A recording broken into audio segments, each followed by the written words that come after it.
تو پہلے جو ابو جی نے ایک شعر سے لیٹر کا آغاز کیا ہوتا تھا تو کہتے تھے عزیزم پیارے بیٹے، جان سے پیارے بیٹے، طاہر نواز السلام علیکم، طول و عمرہ.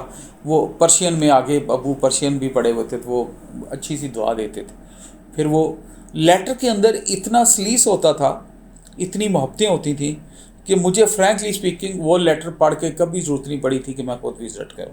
بھلے وہ ایک مجھے فیل ہو جاتا تھا کہ میرا ایک وزٹ ہو گیا، فلاں آیا تھا، فلاں آپ کے چاچو آئے تھے، فلاں ماموں آئے تھے، فلاں انکل آئے تھے، سلام دے رہے تھے، پوچھ رہے تھے، کہہ رہے تھے بڑا صحت مند ہو گیا ہوگا، اس کو ہمارا پیار دینا.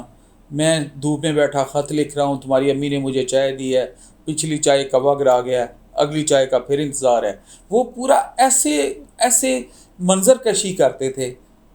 واہ میں کیسے وہ میں خوش قسمت ہوں کہ اللہ نے مجھے وہ والدین دیے، وہ ماں دی اور وہ باپ دیا. میری اللہ سے یہی کافی ہے میرے لیے. میں آنسوؤں سے شکرانہ ادا کرتا ہوں، میری آنکھوں میں آنسو آ جاتے ہیں کہ اللہ نے مجھے ایسے والد صاحب سے نوازا جنہوں نے زندگی میں مجھے مایوس نہیں ہونے دیا. وہ محبت کا سیگا تھے، وہ میری آج بھی آنکھیں بھر آتی ہیں. وہ محبت کا سیگا تھے، وہ موٹیویشن کا دوسرا نام تھے. آج کل جو میں ہوں، جو اس ٹریننگ میں میں نے سروائیو کیا، میں نے سچی بات ہے اپنے ابا جی کے لیٹرز کے ساتھ، اپنی ماں کی دعاؤں کے ساتھ کیا ہے.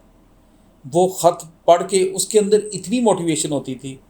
لکھتے تھے وہ کہ بیٹا حالات مختلف ہیں، یہ فوج کو آپ نہیں جانتے، لیکن ایسا کام نہ کرنا کہ کہیں میرے نام پہ حرف آئے.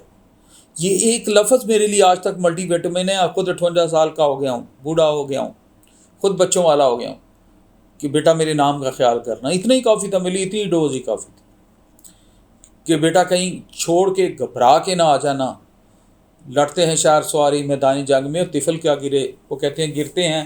ابو یہ ہر خط میں لکھتے تھے. دیکھیں مجھے سارے شعر یاد آنا شروع ہو گئے ہیں.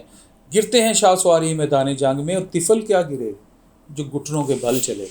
تو اتنی موٹیویشن ہوتی تھی کہ وہ کہتے ہیں میدان میں تو شاہ سواری گرے گا نا، وہ بچہ جو خود ہی بیچارہ نیچے رڑ رہا ہے وہ خاک گرے گا، وہ تو ابھی چلنا نہیں سیکھا اس نے. اتنے موٹیویشن والے شعر ہوتے تھے کہ میں وہ خط علیحدہ پڑھتا تھا.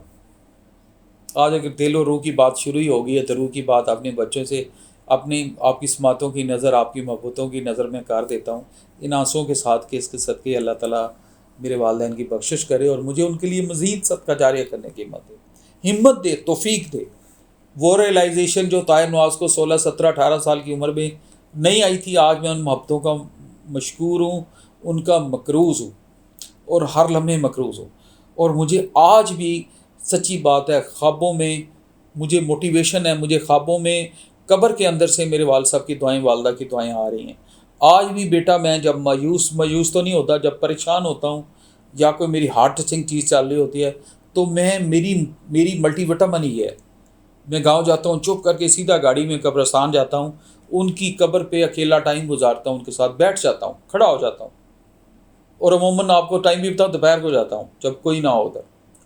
خود بیٹھ کے ان کو مخاطب کرتا ہوں، دل کی باتیں کرتا ہوں بیٹھ کے قبر سے کہ یہ میرے ایشوز ہیں، یہ میں کر رہا ہوں، یہ چل رہا ہے، آپ میری مدد فرما دیں. کیونکہ میرے ابو جی نے اپنی زندگی میں کہا تھا مجھے کہ مجھے میرے باپ کی قبر کے اندر سے دعائیں آ رہی ہیں، تمہارا باپ تو زندہ ہے، تم کیسے مایوس ہو رہے ہو.